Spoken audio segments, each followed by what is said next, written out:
Well, NATO member Poland is sending 10,000 soldiers to its Eastern Europe, where nearly 2 years after the Russian invasion of Ukraine, thousands of U.S. soldiers are guarding NATO's eastern frontier and training hard to resist any attack there.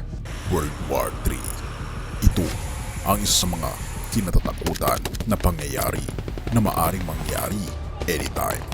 At ang mga bansa ay naghahanda na laban sa mga kalaban na bansa. At ang pinangangambang Russia ay tilabaga kakaiba ang kanyang pagka-agresibo sa pananakop sa iba't ibang dako ng mundo. At nabalitaan natin ang patungkol sa mga pagpapadala ng ibang mga bansa sa mga borders ng mga bansa katulad ng China at India. At ating pag-uusapan ang ginawa ng Poland na pagpapadala ng hanggang sa 10,000 na sundalo sa hangganan kasama ang Belarus. Atin itong pag-usapan, mga kaibigan.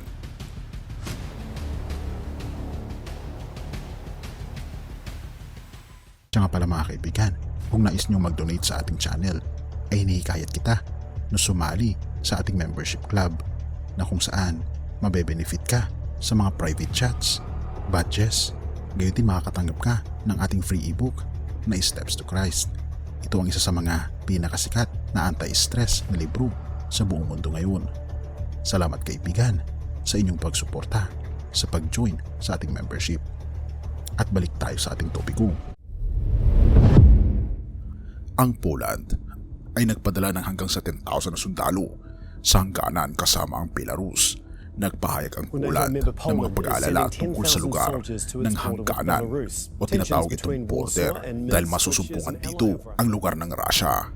Matapos ang pagdating ng daan-daang sundalong Wagner ng Russia sa Belarus, ang Poland ay inilipat ang 10,000 na karagdagang tropa sa hangganan kasama ang Belarus upang suportahan ang puwersa ng bantay sa hangganan ayon sa Ministrong Panlaban na si Mariusz Blaszczak. Tungkol sa 10,000 na sundalo ang magiging nasa border kung saan 4,000 ang direktang magtutulak sa border guard at 6,000 naman ang reserve. Ang Poland ay nagpahayag ng mga alalahanin tungkol sa lugar ng hangganan matapos ang pagdating ng daan-daang sundalong Wagner ng Russia sa Belarus noong nakaraang buwan. Nanatili ang sundalo sa pagbabantay sa lugar ng konstruksyon ng barikada sa hangganan ng Poland at Belarus. Ang Poland ay nakakita rin ng pagtaas ng bilang ng karamihan sa mga migrants at refugees mula sa gitnang silangan at Africa na sinusubukang tumawid sa hangganan. Nagtakda ang Poland na ilipat ang hanggang sa 10,000 na karagdagang tropa at ito ay nakakabahala.